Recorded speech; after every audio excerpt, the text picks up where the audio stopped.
Greetings, everyone. Welcome to another episode of the Abdullah Samir Show. It's a show now, I guess. We call it that. I'm joined by a special guest today, Wisam Hasan. Wisam Hasan is a co-founder of a group called Atheism Without Borders.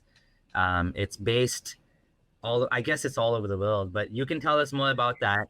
And we're gonna get into Wisam's story about, how he lost his faith, his activism work that he's doing, very interesting story of him in Iraq and, how he had to hide his ex-Muslimness, his identity from fanatics and extremists and all that. Wissam, you're right now in the UK. How are you doing? It's a nice warm day, isn't it? It is. It's really, you hear all the stereotypes about British weather. It's always doom and gloom. It's raining, it's fog, it's cold, it's horrible, even in July and August in the summer.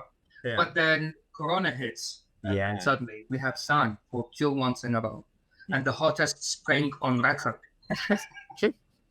Wow. So tell me a little bit about yourself. Let's go back to the beginning.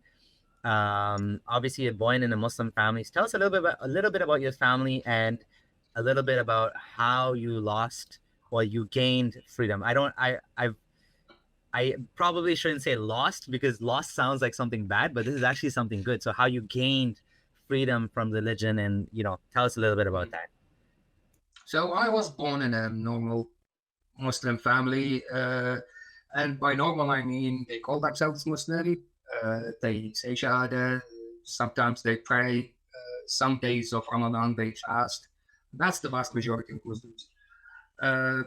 But for some reason, most of the family library, there's some literature, some science, and some religion. Most of the religious stuff are from Sunni books. So we had Sahih Bukhari, Muslim, we had Tafsir Tabari, but we didn't have many Shiite books, although my parents both are originally Shiites, but never really.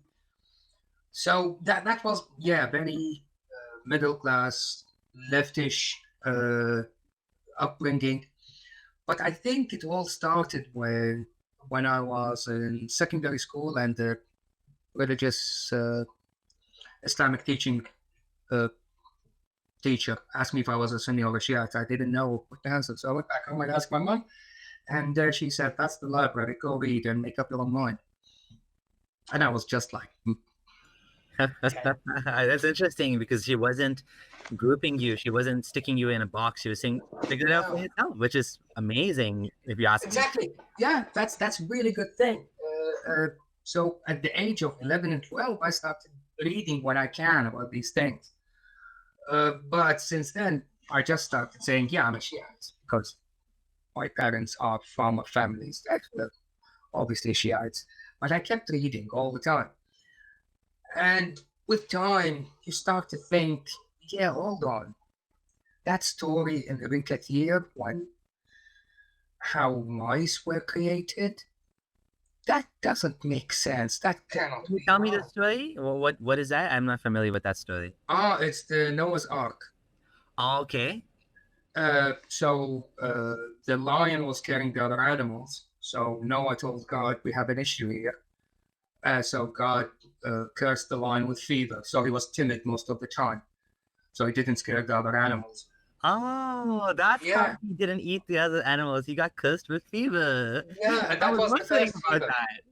That was the first fever in humanity. Okay. Yeah. Yeah.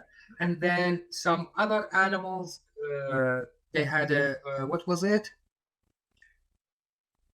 I can't remember. Some other animals were getting annoyed, so he created mice by making the lion sneeze. When he sneezed, a mouse came out. And then the mice started eating all the food for the other animals, and then they complained. So he created, they were mice on the ark eating the food. Uh-huh. So the lion sneezed the cat. And that's how cats created. That's evolution in the Islamic history books. lions are cats, right? So that's evolution Exactly. in the Islamic books. See, Absolutely, yeah. So for a 16, 17-year-old to read this, I started questioning stuff. And then, but hold on, in the biology class, they started talking about evolution and how life was created possibly in some sandy pockets on a, on a pool of biomatter. But what about Adam and Eve? Bear in mind, all that I'm in my 40s, so you can imagine when was that. They used to teach us in Iraq about evolution, about abiogenesis. What? Wow, nice. Yes. Yeah. Yeah. So now everything went backwards. Anyway, so that doesn't make sense. And then I saw a sci-fi movie about how really life was created from other life that was on Mars. And I thought, yeah, that was it. Yeah, so God sent Adam and Eve from Mars. That's what it is. Yeah. And then I went through a phase of, no, there is no, life didn't come from Mars. It was abiogenesis. And Adam and Eve is just, it's not literally Adam and Eve. It's just an example. So that's how it went for me. But it didn't really take up a lot of space in my mind. I just lived my life. And whenever something comes up related to religion, I think, no, that can't be right. No, that can't be wrong. Until one time I was in a conversation, I found myself saying, no, the God and the Quran and the Bible and all that can't be real. There must be some force out there, but that can't be real. The God that wrote the Quran and Bible, yeah. So in some terms, that might be, you can call me at the time I was a theist. I believed in a higher power, but not Allah. Yeah. And then that, again, life moves on. Until literally maybe 3 years ago, 2.5 years ago, I found myself saying to a friend, well, I'm an atheist, so I don't believe in God. So it wasn't a decision. It wasn't a major milestone in my life, something that happened, and then I decided to become an atheist. No, it was gradual until I found myself literally just, no, I'm an atheist. And she said, wait, weren't you saying that you believed in a higher power before? And that's when I realized, oh, I'm an atheist. I wasn't. It's gone. Yeah. So yeah, that's an amazing story. I'm also amazed at how your young mind was trying to make sense of conflicting information. On one hand, you had this religious book. On the other hand, you had this scientific knowledge that we've accumulated as a species over thousands of years. It's not stuck in the 14th century, but it's something that has gradually been improved over time to get to where we are today. And your mind was trying to combine the two things together: Adam and Eve plus abiogenesis, or plus this idea of a sperm. Well, I forget what it's called, where life was started. Yes, transpermia. Yes, and transpermia, and it's amazing how your mind was trying to do that, and that's what we do, and that's where doubts come from, and that's why doubts are actually a good thing, because doubts are your mind telling you things are not clicking in together, and you need to do something. You need to fix that, because you have cognitive dissonance, where it's like our mind wants reality to mesh nicely. And your story kind of reminds me of my own, where slowly things started to kind of like fall apart, where I'm like, these things are not melding, right? So your approach, in my opinion, is the best approach of kind of just leaving it behind and not trying to get into complicated reinterpretation and reevaluation, which is honestly, in my opinion, intellectually dishonest. It's not looking at the book for what it is. It's basically making the book what you want it to be. So that being said, so then what happened? So tell us about, like, what happened in Iraq, and you want to go to that right now? Talk about that part of your story? Okay, let's get that out of the way. So the reason why I tell this story sometimes, I don't tell it often. I might have mentioned it at passing in one of my live streams on our channel. But the point of it is those apologists, left-wing snowflakes, be it they're atheists or Christians, but they support Muslims, Muslim rights, and all that. And by doing that, they actually support the right-wing side, fundamentalists as well. One of those is Facebook themselves, and sometimes YouTube. But also, because in our group, it's we have 25,000 members, and in the main group, so many Muslims come in and say, "Why do you keep going on and on about Islam? Live your life. Okay, you left Islam, lakum dinakum waliya din. Just live your life. Stop complaining about Islam, and leave the just Leave us live a alone. normal." Leave us alone, basically, right? Yeah, they went inside our group, which called Atheism Without Borders, and they said, "Stop talking about us." Yeah, when you stop apostasy laws, when you stop Hadd al-Ridda, and that's when they say, "Oh no, there is no such thing. There's no such thing as Hadd al-Ridda in Islam." Yeah. Really, nigga? Really? Yeah. You're telling me that? They're saying there's no such thing as killing apostates for leaving the religion, right? No, there's no such thing. No, it doesn't exist. Because there are so many rules, and one of the rules is to have an Islamic State, and we don't have an Islamic State. Yeah. Oh, so you're just waiting for the Islamic State, and then you'll be happy. Yeah. Or you can ask them, well, do you condemn it without the Islamic State? Like, do you agree that this is a bad thing? Or are you saying it's okay? Like, make up your mind, basically, like, it's not there or it's there, right? You can't have your cake and eat it too. Once you push them into that corner, they will say, well, yeah, every other country in the world, they execute for treason. Yeah. If you're a traitor to your country, no. Yeah. If I'm British and I leave Britain, I'm not a traitor to Britain. If I criticize the Prime Minister, which I do a lot, that doesn't make me a traitor. Yeah. If I say F the Queen, my Queen, your Queen, nobody's going to do anything to me. Yeah, and treason, like actual treason, is different. Actual treason involves putting people's lives at risk, putting state assets, for example. It could be spies, it could be undercover agents, it could be even like army people. Like if a country has allocated, a certain base or something, and someone goes and exposes the location of the base and puts those lives at risk, that is treason. And I understand why you would be guilty of, or possibly punished with death for that, because you harmed other people. Like, you actually have done something to put other people's lives at risk. Apostasy is a personal decision. Like not from the point of view of someone like, he's famous, called Haytham Talat. He has a channel with hundreds of thousands of subscribers and followers, and they basically worship his ass. He went on a video with a straight face, said, atheists are more dangerous than terrorists. Oh. Because the worst thing a terrorist can do to you is take your life. Yeah. An atheist will take your afterlife. Yeah.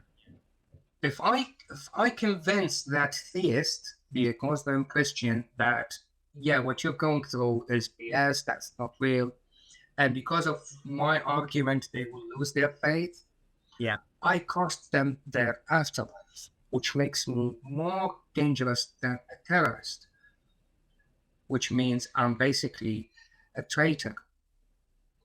So open for all, go do your thing. Now, before we get into that a little bit more, someone said, I don't know if they misheard what you said. Maybe there's a language issue here, that you use the N-word. I didn't hear you use any N-word. I don't know what they're talking about. Well, I'm basically a nigger, so I can use it. It's fine. Okay, so please don't use that word here, because it's very controversial. And Sorry. It's gonna take away from the. No, you're right. From the purpose. I have a bright light. It's covering my skin color. Yeah. Yeah, no, we definitely want to focus on the topic at hand, and we don't want to take away from that and create controversy over something that's... No, you're absolutely right, and I apologize. Yeah, thank you. So continuing with your story, you were saying that Yeah, let's go back to the Iraq thing. Yeah, so that's how some Muslims think about atheists. But at the same time, that's how they exactly think about other Muslims from different sects. So, because in Iraq, by the way, in Iraq, do you know how many religions in Iraq? We have Muslims, Christians, we have Mandaeans, we have Yazidis, we have Jews. So these are religions, not sects, pure religions. Within Christians, there were 3 different sects, Christians only. Mm-hmm. Muslims, we have Sunnis and Shiites. We have the Shiites, we have the Ashari, we have those who follow Khamenei from Iran. And you know, do you know what's the system in within Shiite sect? No. So when you are old enough, you have to decide who is your marja. And marja is some scholar who studied religion. So whatever decision you have in your life, you have to check with them first. Really? If you don't know if this is halal or haram, check with that person. It's so, like a personal imam, kind of like a. Yeah, he's not that personal because he like has maybe millions of followers. Oh, it's not personal. Okay, but it's just someone you follow and attach yourself to. Exactly. Okay. So yeah, so we have Shiites that follow Khamenei, we have Shiites that follow Sistani, and those who follow Sadam, Hakim, definitely, and there's a new guy called Sarfi. I don't know where he came from. So there's like 5 I can count. So each one of them consider the others are kafir. And amongst all that, then there will be some sectarian wars. And that's what happened just after the invasion. Well, a year after the invasion. They wanted to fight the Americans. They couldn't. So they started fighting each other. Especially politics got involved. So we have militias.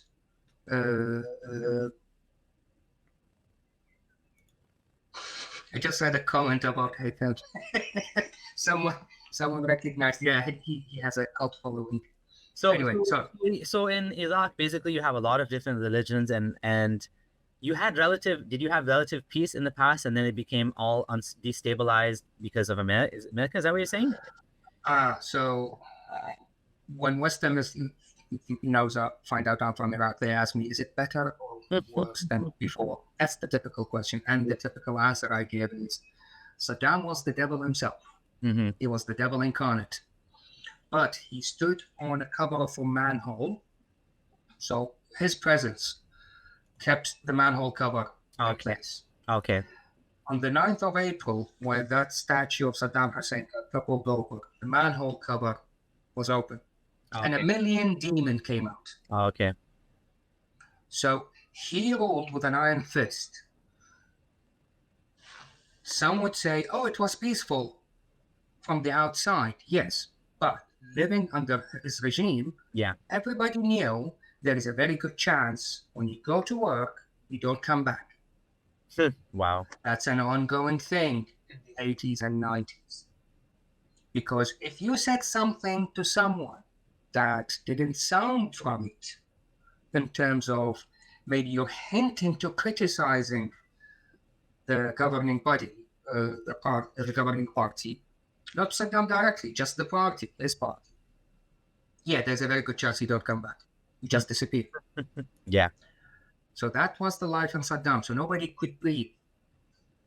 And then, now we can talk freely-ish, but you have 65 new Saddams you can't criticize because they have their own militias and they all have their power from their religious status.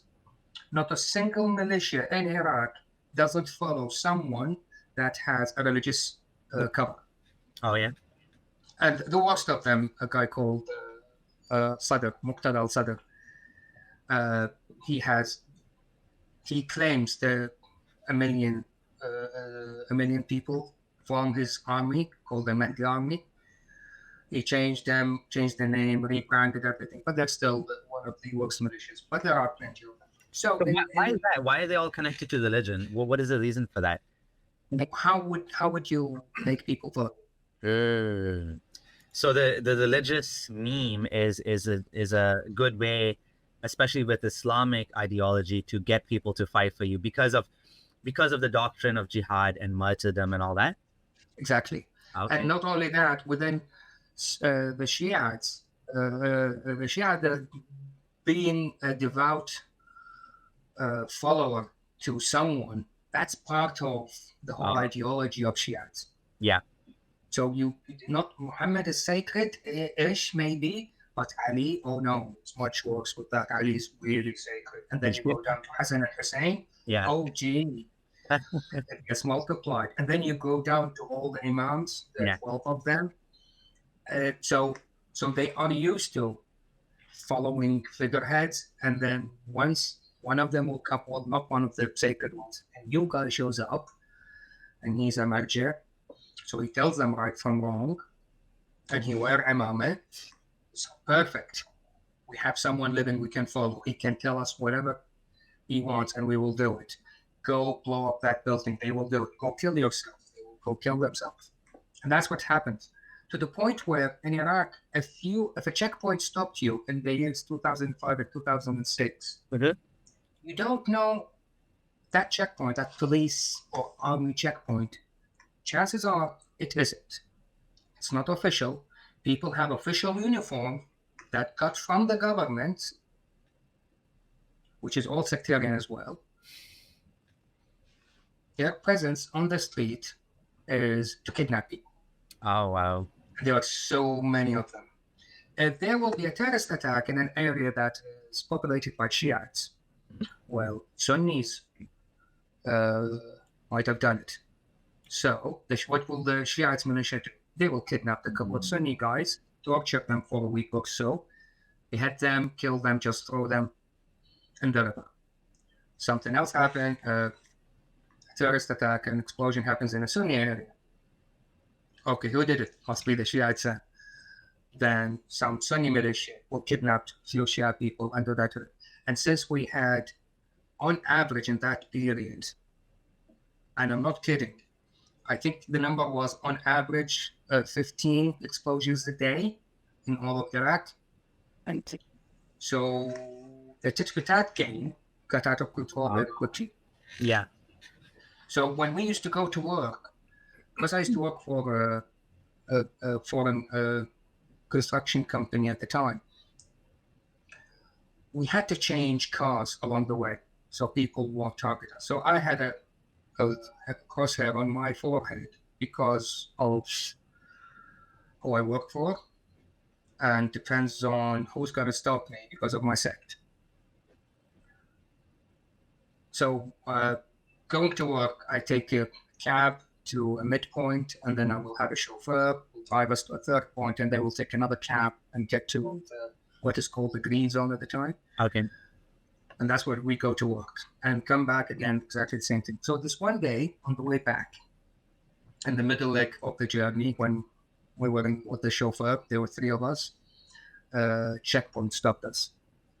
So we have to make a judgment call looking at their faces. Are they Sunnis or Shiites? They have no indications. You don't know. It's a flippable call.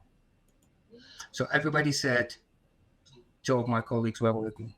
So this is a life and death kind of split-second decision you have to make, because you have to try to pretend to be basically the same religion as the checkpoint, because if not, they're going to kidnap you and potentially kill you or ransom you or whatever, right? Yes, and the decision means because I have two different IDs. So they stopped the car and asked me for my name, show me your ID. Yeah. We had forged IDs. Oh, yeah. So one from the name, you can tell that person is Shiite or Sunni. If there's a Hassan, Haidar in the name, if you have Omar or Bakr in the name, so that you can tell. So my two colleagues, to be honest, I can't even remember who was it, if they were Sunnis or Shiites, but my two colleagues picked side. I said no. I picked the other. Wow. So, what did you do? Yeah. So checkpoint stopped us, checked the IDs, and they looked at mine and said, "Get out." Oh, geez. So you decided to. What did you end up saying? You were Shia or Sunni? I can't remember. Okay. So, but what? Yeah. It was different than my colleagues. So they said Shiite, I went Sunni. Okay. But I can't remember what was it. All I remember is I did it You didn't pick their the right choice. one. Oh my goodness. So they pulled you out of the car, and now what happened? Zip tied, having people Oh, behind jeez. my back, got into a car. All because of your so-called religion. Exactly. Jeez, that's And, crazy. and I even wasn't a Muslim at the time. That was the period when I thought, no, God, that got Oh me. my God, that's so bad. Like you don't even believe, you don't believe. What if you would have told them, I'm a mulhid, I'm atheist? Exactly. If they said, oh, look at your name, come out. And I would say, no, no, hold on, ignore the name. I'm not even a Muslim. Yeah. No, imagine what will happen then. Just because I'm a different kind of Muslim, get out of the car. Oh my God. So, zip tied behind my back, in the back of a car, and it's just a normal sedan. It's not an army car, it's not a police car, it's not a government car, just a private car. So that's when I started having these flashbacks of the scenes on the news we see on daily basis when the army raided an area where they used to torture people, and they can see. I'm not going to describe what was on the national news at the time, but if you watch the movie Saw, that was on national television in Iraq in 2005 and 2006. Mhm. I kid you not. Ask any Iraqi. And the movie Saw comes to mind immediately. Anyway, so I was thinking about these things in the car while they were driving. Well, what's the movie? I didn't catch the reference. What were we saying about the movie? Saw, Yeah, what about it? Saw, the horror movie. Saw, Oh, okay. SAW, Saw. Okay, yeah. Oh, you were thinking of this was gonna happen to you. Okay, I haven't seen that movie. Yes, Okay. yeah, because You that's think they're gonna torture you and kill you and all that? Okay. exactly, yeah, the torture part. And Yeah. torture part, and then they will ask for ransom from my family. They get the ransom and they kill me and throw me away. Oh, jeez. And that's what happens. That was the norm. So, car driving, can't remember for how long, but busy street, car stuck in traffic. 3 cars ahead of me blows up. So 3 cars ahead, Like a movie, eh? a car blows up. Okay, so in the midst of confusion, because I was in the back seat, I opened the car door. Yeah, okay. No, the zip tie can't open. Oh, okay. It can't Yeah. open. Yeah. They only do it in movies. Real life doesn't. Yeah. I just opened the door and run. Oh my God. So Jeez. just car exploded, fire, blood everywhere, and that's my chance. I ran. So I ran and ran. So I ran away from the main street into side streets. And in Iraq, like any capital, Arabic capital city, just if you go away from the main street, suddenly it's residential. So I remember there was this old woman. She just walked into her house. She was about to close the door behind her, and she saw me. And she opened the door again, and Oh, wow. she asked me to come in. She But she didn't- she knew, Didn't know what you were though. but it happens. Oh, okay, so she knew what was happening. Okay. In Iraq, if you hear an explosion and a man running died, chances are he's not coming. Yeah. It's the other way around. Yeah. Everybody knew that. Yeah. So she let me in. Really nice old woman. She's cut off the zip tie, got me some water, offered me food, and I said, no, thank you. And yeah, so I stayed there just to catch my breath. And she gave me some money for the taxi because they took everything from me. Oh, jeez. So she gave me some money for the taxi back home. And that part I can't remember. Again, it's mostly a lot of parts of the story is blur. I can't remember if I went out and got a cab or she got me a cab. But I remember after a while I was in a cab heading home. Finally, brilliant. And I'm thinking about it. It's really funny. Oh gosh. And then people ask me, why do you have this dark sense of humor? That's my coping mechanism. Yeah. And the car was on a bridge over a highway, just over the bridge, and then there was a convoy of American Humvees coming the other way. And about maybe 100 meters away from them, on exactly top of the bridge, the peak of the bridge, it's a curved, it's an arc bridge. At the peak of the bridge, front of us, the Americans, and there was an IED, curbside IED, blow up the first Humvee. Oh my God. Jeez. And there were no cars between us. So the taxi driver immediately hit the brake, and we both just froze. So the taxi driver froze, and my little finger was on the door handle. Yeah. Like that, just waiting for them to start shooting. Yeah. So I opened the door handle and jumped off the bridge. Oh, wow. So yeah, jump off the bridge, you might survive. But if you stay there, get the barrage of bullets from the American, because that was the rules of engagement for the American army at the time in Baghdad. If there was a problem, just shoot everything. And that's what they did most of the time. That's why when they get IED, most of the casualties come from American bullets. Oh, wow. The civilians will die from the American bullets who suffered an IED. They will just shoot everybody. So I've just been into an explosion, got kidnapped, saw myself die. Yeah. Now in the cab, back home, and another explosion, and now again I can see myself. Yeah, this is how I'm gonna die. So either a bullet will get me, or I jump off the bridge. Which one will get me? So, the funny thing is when people say stories like this, they usually add something to the effect of God was watching over me. My time hadn't come yet. Yeah, you're right. That's funny. But even funnier when some theists start to ask you why you lost your faith. What do you do when you face a dark situation, a tough situation? Yeah. Who do you pray for? Yeah. Really? Yeah. You can't say that to an atheist from Iraq or Syria or Yemen or Libya. We've seen it so many times. We shook hands, we sat together, we had tea. Yeah. So back to the story. Do you have one of the questions? Do you have PTSD from all of this? If I do, it might be buried so deep under all the dark humor.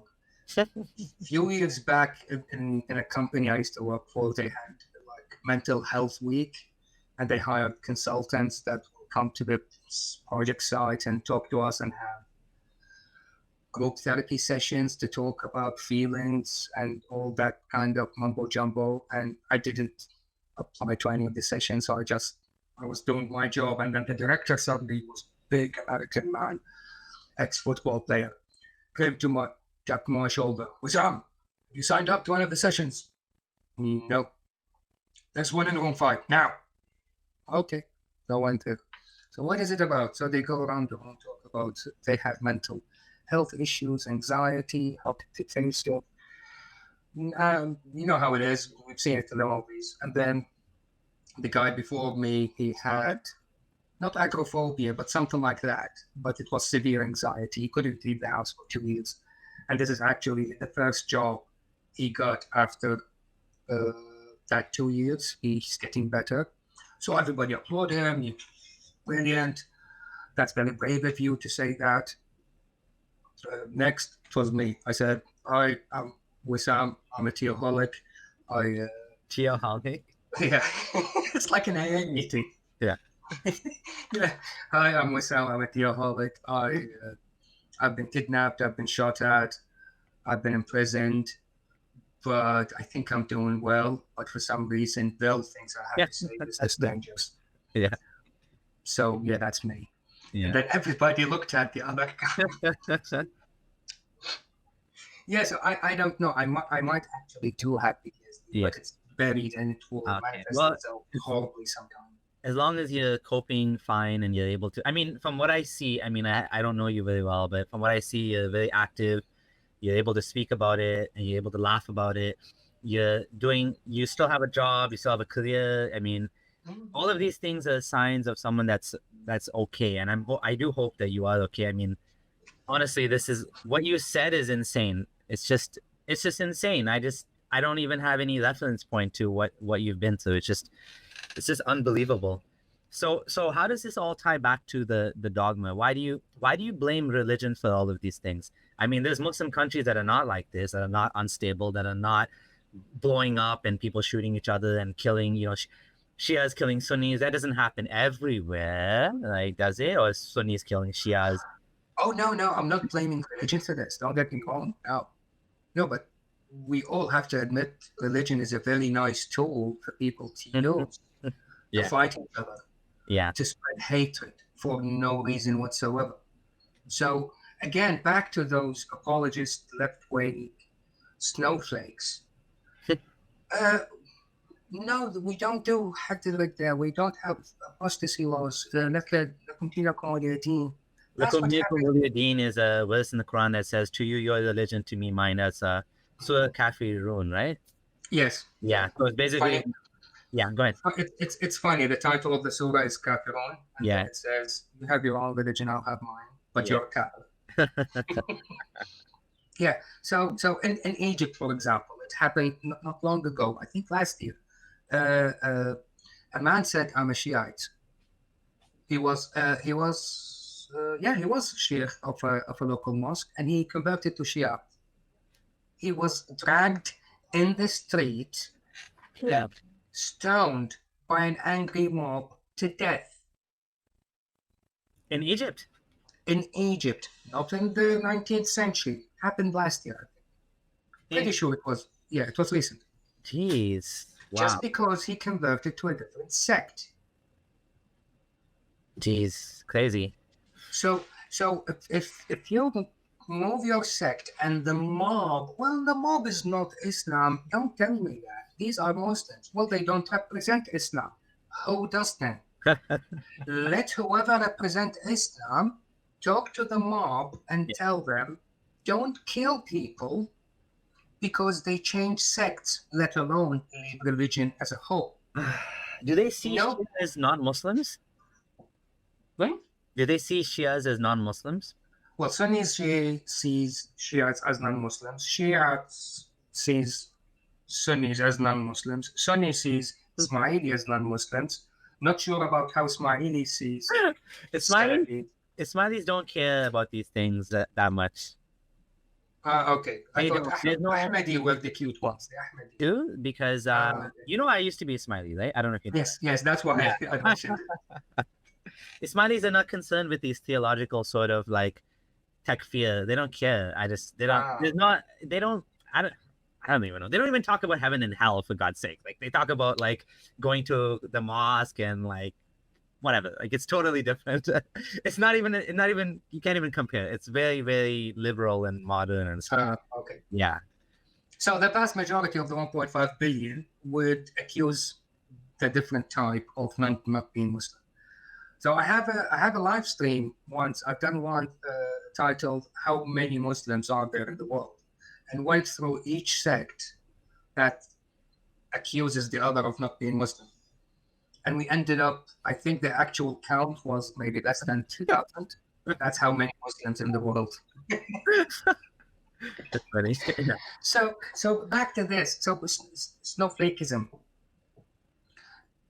On Facebook, if you write a post in Arabic and you say atheists are a danger to society and they should be killed, on Facebook, that post, you would report it as hate speech, as promoting violence, whatever other options there are. Nothing will happen to it. Yeah, there's a video on YouTube as well of some guy and his wife threatening, actually it's more the wife than him, threatening his Sultan, my Pakistani ex-Muslim friend, and saying all the jihadis need to get him and this and that. And like hundreds and hundreds and hundreds of people have reported it, and it's not going down because it's in Urdu. No. So then, but like the opposite, of course. Now, what's happening with your group? But my group, because it's in Arabic. So guess what? When you report something to Facebook in Arabic, who's going to read it? from Facebook. Nobody? Oh, Muslim. You know? They have their Middle East HQ in United Arab Emirates. So a Muslim from the Arab Gulf area will check if it's... Oh. So, and guess what happens? Immediately, you lose all rights to preach, to post, to do anything for a week. Sneeze again, and then it's a month. Oh my God. If you, after the month, if I post hi, and then I've lost my account. Yeah. That's what happened to 3 of my accounts, my Facebook accounts. Oh my God. Jeez. Yeah. So now I've decided not to post anything from my actual account. In my groups, I post from a page account. It's called management. So and on my actual account, I have less than 20 friends. Okay, that's good. And all my posts are private. If I post something public, it's in English. Yeah, nobody can break me that way. I've gone through this game on Facebook as well of being banned and being rebanned and being unbanned. And I got some advice from someone that works at Facebook, and he said basically everything you just said. Don't add anyone as friends you don't personally know. Post all of your stuff, especially your more controversial stuff, from your page's account, not your personal account. And then by the way, some good news. Ex-Muslims of North America has engaged Facebook from like a civil liberties sort of perspective to stop this from happening, because what you just said keeps happening over and over again, and the page gets banned, you get blocked, you get kicked off. And so they're trying to engage Facebook, the company, to put in some protections for ex-Muslim minorities so that we can post things without getting banned. I don't know what's going to happen and if that's going to lead to any fruit actually, but there's something happening. They're trying. And but this is like, they had a governor sign the letter. Like, this has got like real attention. This is not just with the actual company. So this is why, we have EXMNA, we have this advocacy group. And you know what I'm saying? Like, this is not just me emailing Facebook and no one's going to reply to it. This is like engaging with the teams at Facebook, with the government involvement, to try to add some policies to kind of protect our rights, because otherwise we just keep getting shut down, right? And that's really bad, right? Who forgot her name? Facebook. Who? Facebook created this kind of board that will police freedom of speech and decide what is permissible, what is not. And the board allegedly has members from all kind of backgrounds, countries, minorities. And who represented all Arabs and Muslims? You guys in the chat, if you remember, give me her name. She's a hijabi woman from Yemen, well known to be affiliated with the Islamic Muslim Brotherhood. So they hired someone backed by Turkey, affiliated with the Muslim Brotherhood. Wow. The Muslim Brotherhood in Egypt, it's really well known. There are right-wing fundamentalists to the bone. She's affiliated with them. And Facebook chose her to represent Arabs on that board. Oh, wow. Crazy. Linda Sosa, maybe, or Kalman? Yeah, that's the one. Karman. Okay. Karman, yes. Yeah. So, Tawakkul Karman, that's her name. Tawakkul Karman. Yeah, it's... Cheers, Victory. So, this is kind of a problem. I was talking to another ex-Muslim guy from Morocco who's in Sweden now, and he said that he has a similar problem when he's applying for asylum. The lady in charge of immigration is a Muslim hijabi woman. And they put her there because they think they're doing a good job by helping the Muslim minorities who are seeking. But the problem is her bias, of course, right? Like, I don't know who it is personally, but of course, being if you're a religious Muslim, do you really care about ex-Muslims? Do you really care about LGBT? Do you really care about oppressed minorities, maybe Shias or Ahmadis or whatever? No, of course not. That's why ex-Muslims, when they do something in Arabic, and we just said it, on Facebook will immediately ban them. Say it in English, nothing will happen. Later, the English-speaking moderator will look at it and they will abide by the rules. But Arab, definitely they're Muslim, and then they are right wing. Don't tell me about freedom of speech, all that hippie stuff they preach. No, we like liberty, the community. No, that's fairy tales.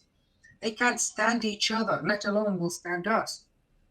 Yeah. And just when all I do is some of my because I'm bored, most of and lockdown, I open a book and read to people. Yeah. Or I open this book and read to people. That's it. It's in English. I read it and translate it live. That's on my channel. Yeah. So I'm reading Neil deGrasse Tyson's book about astrophysics. No mention of religion. Let God alone. I'm just talking about science. And then out of the blue, I get a comment. Someone, why do repent and come back to Islam? What the? Just focus. Talking about science here. So is that how you expect me to believe that you actually going to respect my rights? Yeah. Hell no. Yeah. I'm not gonna do that. Yeah. Oh my God. Yeah. And then after all that, and then those. Oh, by the way, so many come to the Facebook groups, Muslims, and they would say exactly the same stupid thing. What did the Arab atheists bring to the table? What did you produce to humanity? Yeah. Okay. Let me say this. Because of us, there are guys like Adnan Ibrahim. There are people like the guy who said the Iraq is basically has the jet farts, and that's how it.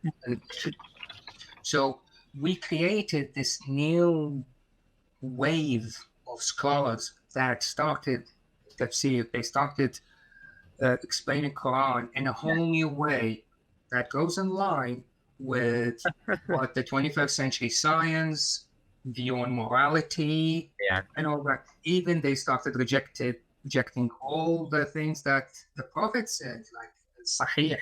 Yeah. Like Aisha is 19 now, apparently, right? Oh no, she's 27. No, the Shiite guy said no, she's 27. Yeah. A Shiite, imagine that. A Shiite. They like her. Yeah. They hate her. Yeah. But still, somehow she turned to be 27 because that will, she's less than that number that will make the Prophet look bad. Yes. So she's 27 now? Okay. No, okay. About that age thing. Me personally, I don't really have an issue with that. I know that might sound controversial, but here's the thing. It's 2020 now. Yeah. Things have moved on. We know with the advancement of science, psychology, all these things, we know that's a bad age. Yeah, exactly. Don't do it. Yeah, it's a bigger problem to say that it's okay now than to say that it happened in the past, right? But I guess part of the claim is that being the perfect moral example, he shouldn't have engaged in, something that could have been seen as problematic later on, right? But yeah, for a normal man of his time, he was just doing what everybody else did, right? But yeah, compare him to other prophets and messengers in the biblical records. He didn't do as bad as some of them. Mm-hmm. He didn't have sex with his two daughters after he got drunk. Well, that was, according to the Bible, they blamed the daughters. The daughters got him drunk, lots, right? So he couldn't raise his daughters. He didn't raise it. He's a prophet. And he didn't raise his daughters well enough. Well, Lot is not considered to be like a prophet in the same way in the Bible like he is in Islam. Islam is, is infallible man and prophet, whatever. But yeah, it's different. You're right. There's a lot of terrible things in the Bible too that happen. But Islam actually allows child marriage because of Muhammad's marriage. Where the problem is, right? Because a thing called Sunnah. That's the thing. Sunnah is everything that the Prophet said or did. Yes. And if you follow Sunnah, you're a good Muslim. Yeah. So right now in the 21st century, if we think 9 is bad, you can't marry a girl at 9 years old. But it's Sunnah. What do you do? Yeah. So we get back to dissonance thing, and Yeah. now she's not 9, she's 27. And, look at that thing, Elba. Yeah. That's what they do. Yeah. So whoever comes in and say, well, they have their child. And I said, okay, so all Sunnah is down now. We don't need to do it because Sunnah was in that time and they have their time and nearly different times now. And I don't need to worry about going to the toilet with my left foot or eat with my left hand because it was that time, not now, because these were Sunnah. Yeah. Right? Yeah. So rant is over. So I'm collecting questions for you, but before we get to the questions from other people, I'm still going to ask you questions for myself. So what is the role of science in all of this in getting people out of Islam? Do you think science has a big role to play?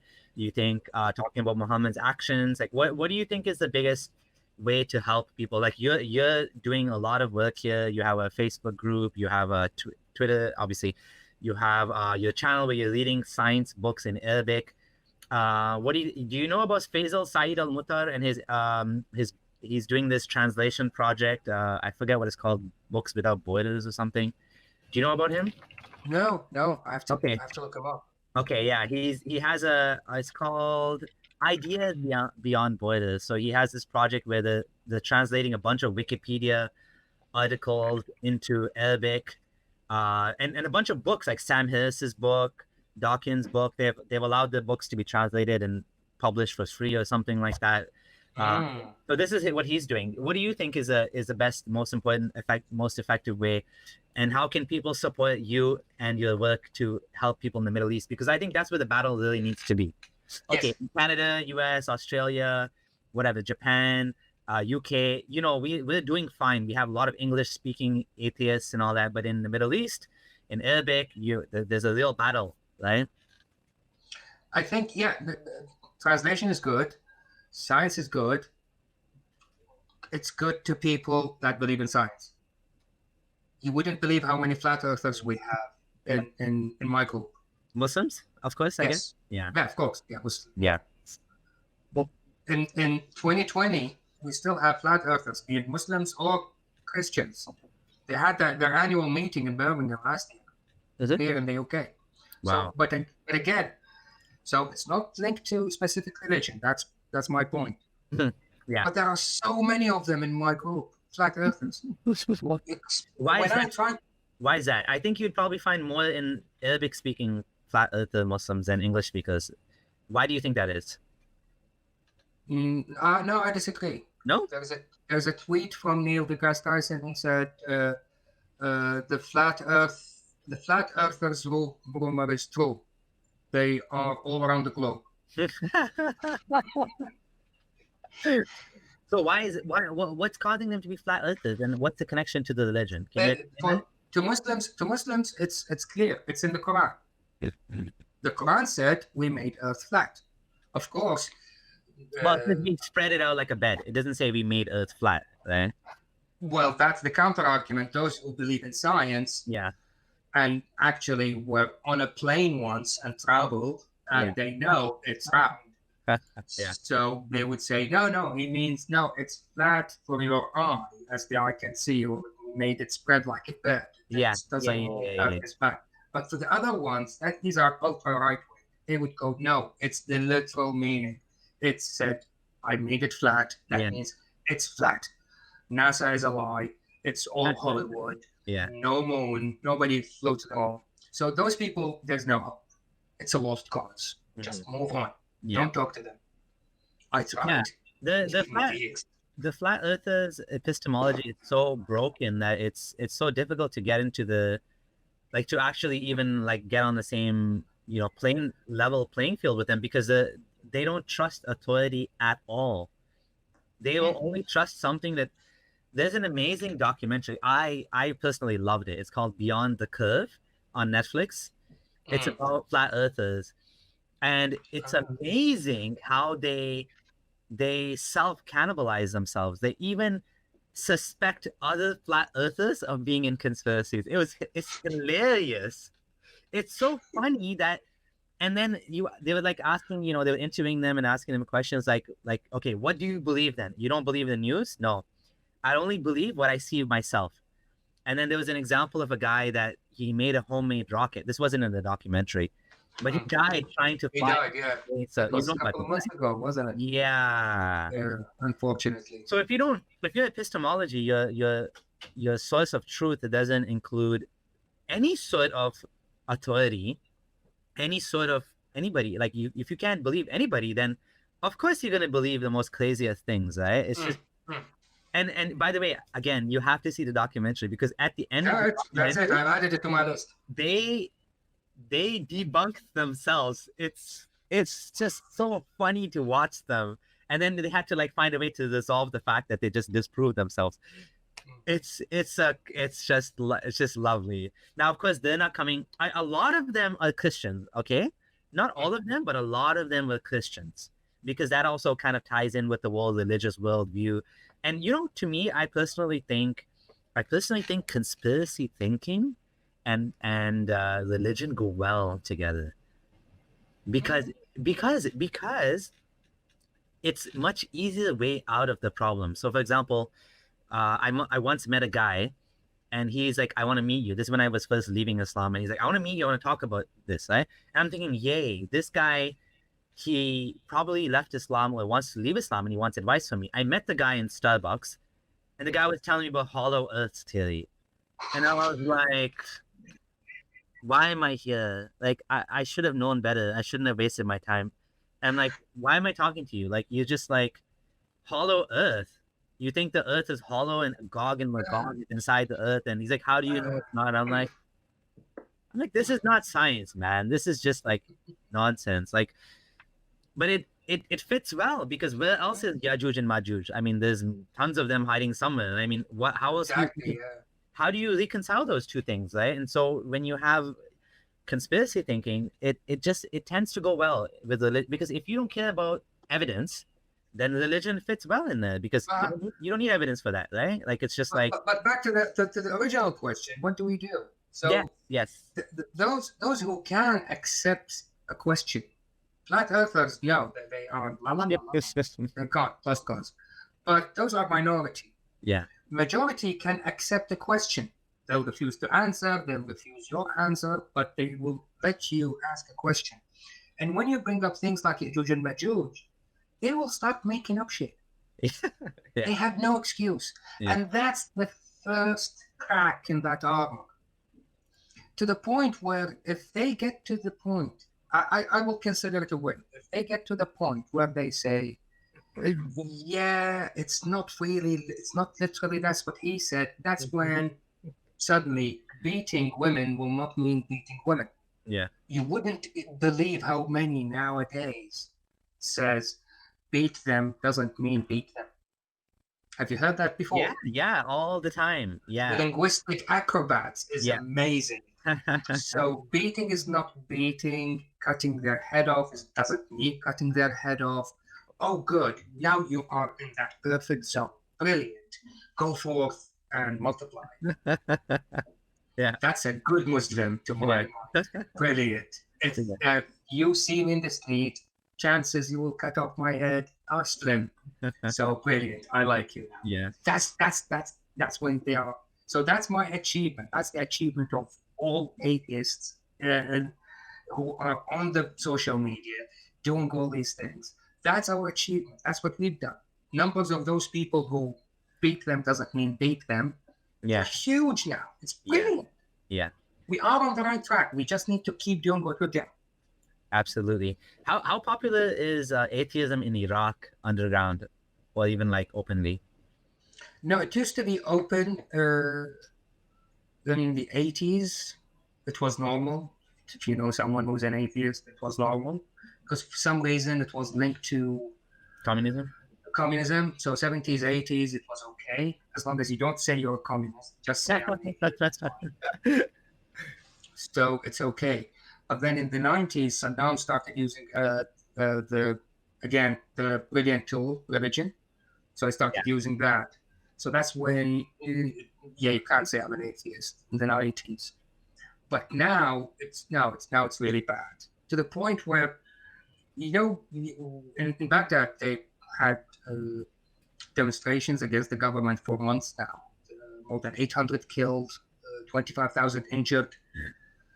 So one of the big things that they started, the government actually, they started accusing the demonstrators of being pro-LGBT and being atheists. So just so the society will stop supporting them, will lose the public support. So they're accusing them of being atheists and support LGBT rights. Oh yeah. So yeah, it's not only frowned upon. It's bad. You can't say I'm an atheist. You can't openly say I'm an atheist. So you can't say you're an atheist. You can't say you're gay. What you can't say probably that you believe in. It depends, because and again, when it comes to LGBT, I had a live stream about this a few weeks ago. It was Together in Solidarity for Vegetarianism, which was reference to LGBT. Oh, okay. So if I decide not to eat meat, will that change your view about me? No. So if I decide not to have an intercourse with a different gender, I will have it with my own gender. Why will that make you think of me different? It's exactly the same thing. Yeah. So again, the hypocrisy is on so many levels when it comes to this subject. I know it for a fact in Iraq, Jordan, Syria, around these areas. So if you're gay, but you are, I don't know what it's called, but let's call them positive and negative. If you're a gay man, but you're a positive, you're okay. Oh, top and bottom, basically. Yeah. If you're the top one, you're okay. That's very manly. Yeah. If you're the bottom one, yeah. No, stone him to death. Wow. People will know that man is gay.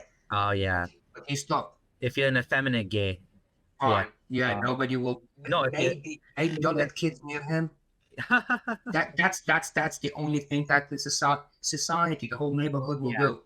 Don't get children near him. Yeah. But he's a good man. Yeah.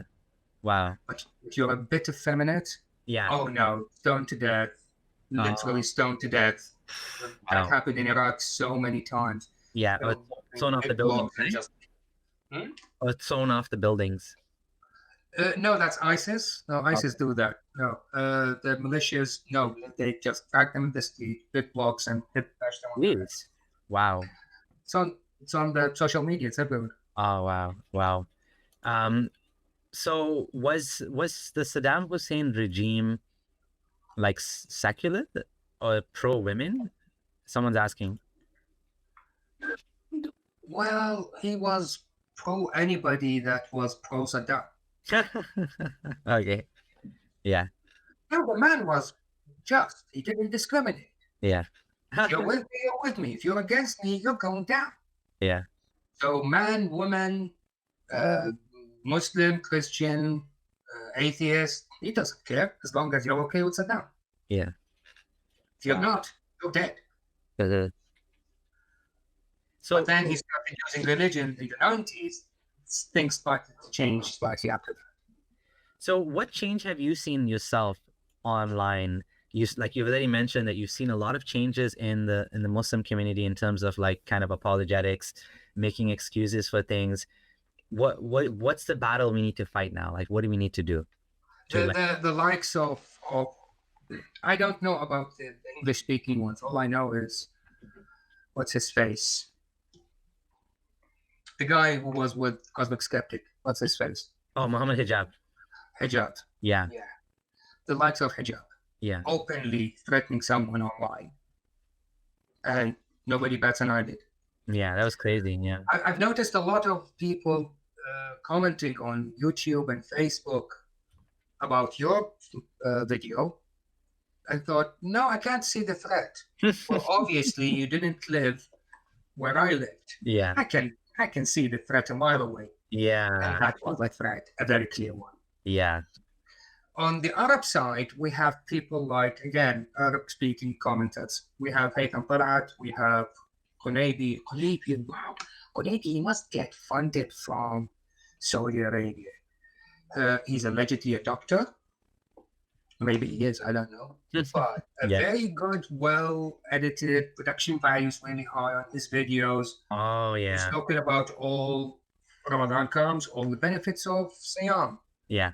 And then, it was fasting. So Ramadan, fasting is good. Stop drinking water for 18 hours a day. It's fine. Yeah. First day of Eid, no, you have to drink plenty of water. Yeah. And then he will actually pick and choose of suddenly evolution is bad. It's not real. Vaccines are made of pig blood. Don't take them. Well, whoa, that got out of hand very quickly. Hold on. Yeah. Stick to Dawah stuff. Don't. Yeah. I know. Don't. How can a doctor think like that? And they have hundreds of thousands of followers. Debunking them is really important. Oh yeah. And there's a very long list. Others who are reinterpreting the Quran, I hate their guts. Again, I mentioned him, Adnan Ibrahim, Zakir Naik. No, Zakir Naik is he's a joke. Don't get Zakir Naik. I don't even bother with Zakir Naik. What's the situation with Muslims and Christians in these countries? Like, what's the relationship? What's the dynamics? Whether in Iraq, Egypt. And an example from Egypt, very recent. I've read the post today. A priest, I think all he did was he threw holy water in the Nile. Okay. I think, yeah. So after Sunday, holy water and all that, and then he threw it in the Nile. Mm-hmm. He just threw the glass in the Nile. There was public outcry. He doesn't own the Nile. There are other humans who use it. He didn't piss in it. Yeah. So we can, that's how it is now with Christians in Egypt. In Iraq, I grew up with my mom's best friend was Christian. Oh yeah. In high school, a couple of my friends were Christians, but I knew there might be tension somewhere. I didn't see any of it until one day it was summer holiday, and after the summer holiday, we had a thing when you had to go in the middle of summer holiday, you had to go back to school and give all your books and then get the new books up in 1 year. So we haven't seen any of the friends for ages. And there was this Christian guy I knew. He wasn't one of my friends, not the other two. So, I doing, mate? Give me a hug. And then he went away, and another guy was standing next to me. Why did you hug him? Didn't you know he's Christian? They are najis. Wow. Najis means filthy, right? Yeah, dirty. Yeah. Yeah, so unholy, dirty. He's najis. What? And then I called him again in front of this other kid, the Christian. I called him again and said, give me another. Just despite him. He wasn't even a friend. I just knew him. He knew me. I said, hey, buddy, quick hug and went away. He's najis. Okay, now give me a proper hug. Just despite him. So there were tensions before, but it wasn't so out. After 2003, lawlessness. Oh no, so many of them were pushed to leave Iraq. So many of them were kidnapped for ransom. Oh. So slowly but surely, vast majority of them, they sold everything and migrated either legally or illegally. Oh yeah. Some of them ended up in Canada, Sweden, States. I mean, I almost don't even need to ask you this, but like, does Islam contribute to bad treatment of Ahlul Kitab, people of the book? I mean, you have religious people saying Ahlul Kitab is an honorable term for the people of the book. Do you feel like this is does Islam contribute to the bad treatment of Middle Eastern Christians and Jews? That's like, I don't even like, let's not even talk about Jews. I mean, that's even worse than Christians. But yeah, go ahead. What does "an yadwahum saghirun" mean? Yeah, so jizya, the rule of jizya. Yeah, so talk about that. What is that? What is jizya? So Quran says if you're a Muslim, you pay zakat. That's your tax. If you're from Ahlul Kitab, Christian, Jewish, you don't pay zakat. You pay jizya. So basically, it's protection money. So, like thugs, they take in protection money from them. I'll protect you. Give me money. Yeah. Don't only give me the money. Give me your money and your eyes down, being humiliated. Yeah. That's what it means. And yet, وهم صاغرون. As in, give me the money and your head down. You've been humiliated. It's hard to get out of that because it clearly says while they are humiliated, humbled, however you want to put it, they're put down basically. So it's not like it's supposed to be a humiliating thing to them. Then it's a very heavy burden, right? The tax. Humbled. It said humbled. Okay, I have a series of streams called Quran and layman terms, just to debunk all this BS. This translation is pure lies. Sadirun is not humbled. Mutawadi'un is humbled. Sadirun is not humbled. Sadirun is humiliated. That's, you see, I'm pretty laid back. I like to be funny. I don't take anything seriously. People have seen my picture on the first frame. I did that for fun. I've done 7 of them and put it in the group, and I said, okay, caption these. I've done many faces. Yeah. But what really gets on my nerves is pure lies like this. They change the actual meaning of the word just because, so they make it look nice for non-Arabic speaking new Muslims or potential new Muslims. That is lie. How can you do that with a straight face? And you call yourself good Muslim because you're lying. I have one of the gazillion groups we have one just for atheists. No Muslim, Christians, Buddhists allowed. Just atheists. Small one, few thousand members. A few thousand small. Okay. No, it's small compared to the main one, which is 25,000. Wow, jeez. So, before you enter, there's a question. And the question is, do you follow religion? Yes or no? If yes, tell me which one is it. And if they say no, they in. If they say yes, they're out. If they say Islam, they're out. And at least twice a day, I find someone posting profanities in the group. You atheist sons of dogs. Blah, blah, blah. Oh, so you lied and said you're not a Muslim. Just so you can go to a small group compared to the big one. Yeah. To just scream profanities. Yeah. And then get kicked out. How easy is it for someone to say, I'm not a Muslim? You just have this now, mate. What kafir for a couple hours until we caught you and kicked you out? Wasn't that easy? Yeah. So back again, treating Christians and Jews. So that's what Quran says. Pay jizya while being humiliated. I am better than you. Yeah. Okay, and then after that, believing in this, and they read this surah while they pray in tears. So that's how beautiful Islam is. And then they post something about what's happening, the horrible tragedy of the result of racism in America.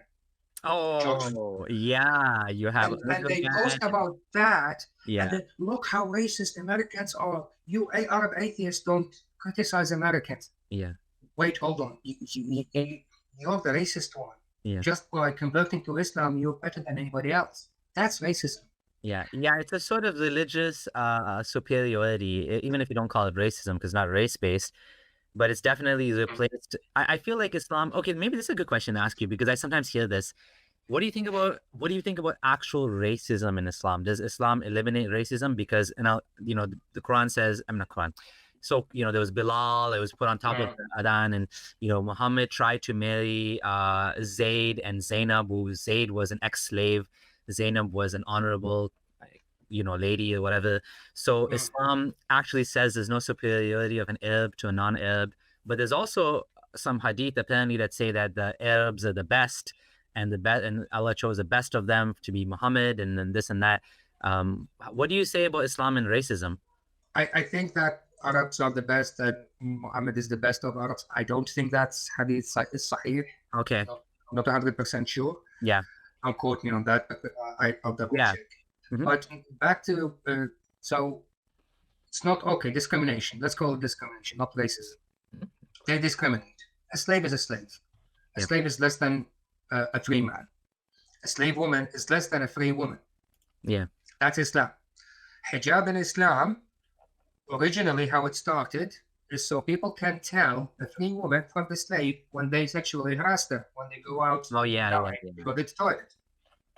So that's how it started. It got to the point where Omar recognized the big one of the Prophet's wives. Oh She yeah. was Sauda. Sauda. Yeah. Yeah, so he recognized her in the dark because she was big. Yeah. And he said, "Oh, Sauda, now we recognized you." And that's when actually, okay, from now on, we're hijab. Yeah. So when we actually harass women when they go to the toilet, if she's wearing hijab, we won't, because she's free, not because she's pious, Oh yeah. because she's free, she's not a slave. Slave girls are free for all. So no, in Islam, yes, they discriminate. And especially, so the first discrimination is if you're a Muslim or not. That's the first discrimination. And then if you're a Muslim, are you a free man or free woman or not? Yeah. That's discrimination. If you're free, you're at higher level than slaves. Yeah. Even Abd bin Abd wal Hur bil Hur. Am I right? So a free man for a free man, a slave for a slave. So Yeah. if a free man kills a free man, It's lost, right? exactly. So an eye for an eye, tooth for a tooth. The Islamic version is a slave for a slave. Yeah. If you kill my slave, I have to kill your slave. What's his slave's fault? He didn't do anything. Yeah. He lived all his life a slave. Now Yeah. we have to now they'll kill him because someone killed someone else. It's like, it's not a chicken. It's yeah. It's very medieval. It's very Exactly. But of course now there's no slavery, so that doesn't count. As if Islam ended slavery. Islam ended alcohol just like that. Well, it's not Yeah. just like that. It took Yeah. him a few tries first. yeah. It didn't light up the first time. He went, that didn't work. Yeah. No, don't pray and drunk. That didn't work. Hold on. Yeah. You're too bad if you're drunk. Yeah. No, it's haram. Worked. The third time was a charm. Yeah. So alcohol gone. Slavery? No, because it was there the first time, and it was part of the economy. And he worked on drying up the sources of slavery. So, yeah, and then gradually it was banned. By whom? Well, when you dry up the sources, oh my gosh. Yeah, and then we have to wait until the 60s when the UN puts lots of pressure on Saudi Arabia to Yeah. close the last slave market in Saudi Arabia just next door to Mecca. Yeah. Yeah. Yeah, and And that's why I think human rights and are not going to come from religious teachings. Whether Christianity or Judaism or Islam or Hinduism, I mean, they will have little things in there which are good, but overall we can do better. We don't need to hold on to these anchors, because that's what they are, the anchors. Sure. Possibly, I don't know, maybe some things in Islam are actually good for women at that time, although it doesn't seem to be the case, because even the women at the time of Muhammad complained that how come the Quran's always about men? Why is the verses always coming for men? And then the verse came in the Quran for the believing woman, she has the same as a believing man, and whatever, right? Sorry, Beach Price made a good point. Slavery helped the slaves. One of my favorite excuses. Yeah. Actually, a new scholar he's young, muscly, handsome, from Azhar, from Azhar University. With a straight face, in an interview on Deutsche Welle channel, when he was asked about sex slaves in Islam, and he said, well, she's a prisoner of war, and she has needs. She's a woman, she has needs. He said that on a straight face, with a straight face, on a Deutsche Welle, on an international channel, the German channel. He said, well, she's a woman, and she has names. Crazy. Yeah. And since then, his name was changed on social media. Needs in Arabic is احتياجات, and his name is Abdullah Rushdie. His name became Abdullah احتياجات. Abdullah Needs. That's the new name we call him now. Abdullah Needs. So funny. Oh my. With a straight face, he said that. He was actually convinced. Yeah. They were doing her a favor. Gee. When she's a sex slave. Even though like many of these women that were taken as slaves were actually married, they had husbands before they became slaves. And the morality at the time, yes, you can, if in a war, you take their women as your slaves. Yeah. But before Islam, if they were married, you can't have sex with them. That's immoral. That's how people behaved at the time. Mm-hmm. But when they got a new bunch of new slaves, of people, of tribes they actually knew, and they literally knew their husbands, and they couldn't do anything with them because they were married. They went back to the Prophet and they said, well, here's the thing, we came with you for women. Now we have the women, but they're all married. What do we do now? And then suddenly a new verse came down from heaven. Yes, you can have sex with sex slaves, even if they were married. It's fine. Yeah. That's how peaceful Islam is. Okay, it's insane. Yeah, it's really wild. Even if there is no more slavery today, the fact that all of this was allowed and justified and enabled by Muhammad, and he was also involved in slave trading. He had his own slaves. He even slept with the slave women. It's just insane that this could be held up as a moral example. It actually, one of Surah Al-Tahrim. The story behind Surah Al-Tahrim. Do you know the story? About why do you make haram on you, what, like the honey or the Maria, the cup? The Maria version, not the honey one. Yeah. The honey one. The honey one is it's the Maria one. So she's a slave. Yeah. And he got caught having sex with her. So that's the thing.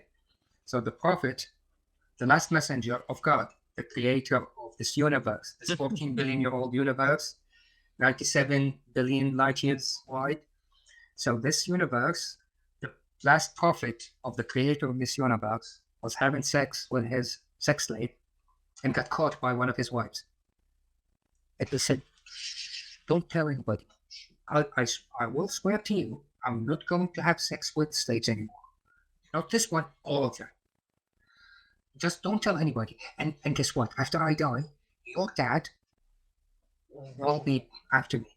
And your friend's dad will be after him. Caliphs. Who was he talking to? The daughter of Umar. So he just promised her father and Aisha's father all the kingdom after he dies, just to keep her mouth shut while she caught him having sex with a sex slave. And what did she do? She told her friend. And what did her friend do? She told her friend otherwise. It got to him. And that's when suddenly the creator of the 14 billion-year-old universe sent him a new surah that says, you can do whatever you want from now on. You can marry whatever. You can divorce all your women. Why do you agree to make haram something that's halal for you, basically, right? Yeah, but basically the whole surah, if you read it, it was just, that God was talking. Listen, don't listen to them. If you want, you can divorce them. I get you, that God talking to Muhammad. I will get you better than them. Virgins, married, widows, whatever you want. Yeah. Even better. That was God talking. I don't remember that part of the story where he promised. I don't know. It doesn't say that, right? That he promised. Not in the tafsir itself. You have to go back and read the hadith.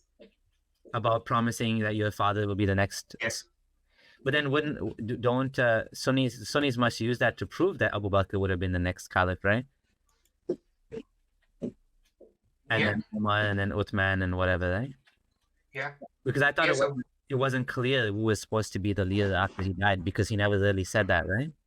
Well, because after that, Al-Saqifa happened. And Al-Saqifa, when he lifted Ali's hand and told his armpit at him, and he said, he is to follow me. And Saqifa happened after this incident. Okay, I'm not familiar with that story. It must be a Shia story. Exactly, it is. It is a Shia story. In in the Sunni description of it, the Prophet lifted his hands. Yeah.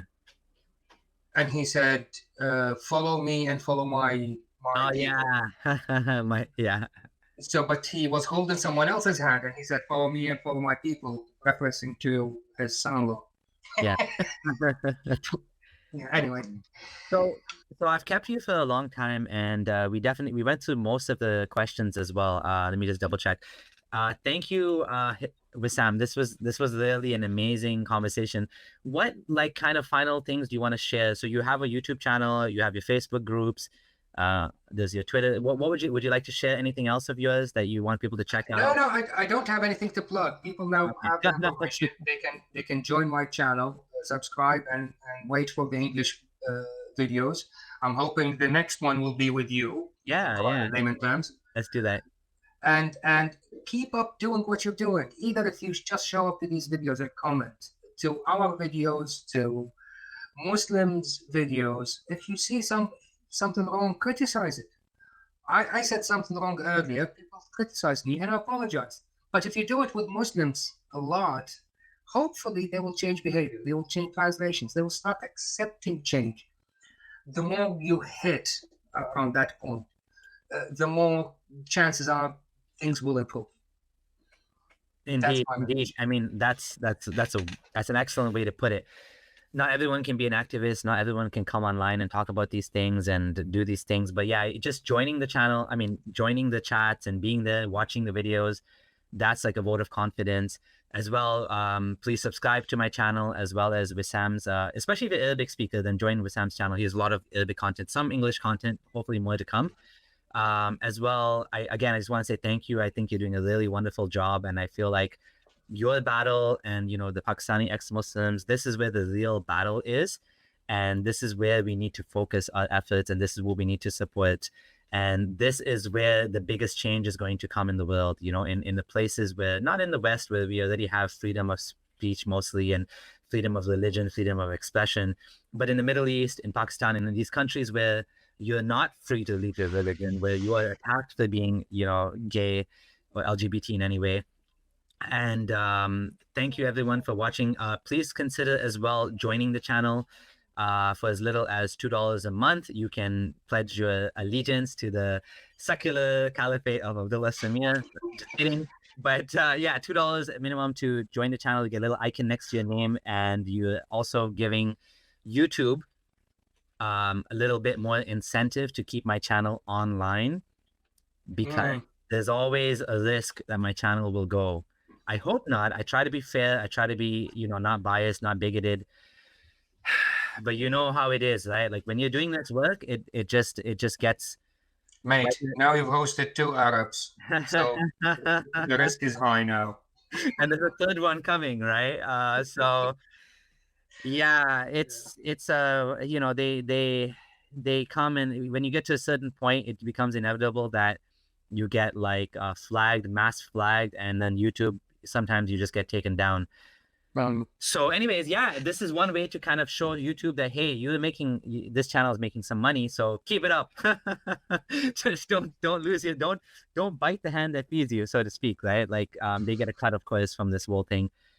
And yeah, and I'm getting close to 50,000 subscribers, so please do, if you're new here, please, I'm excited. This is the next milestone, right? Again, big. Yeah, thank you, Wissam. This was amazing, and hope to see you on your channel next. Thank you. My pleasure. Okay, everyone, take care. Bye.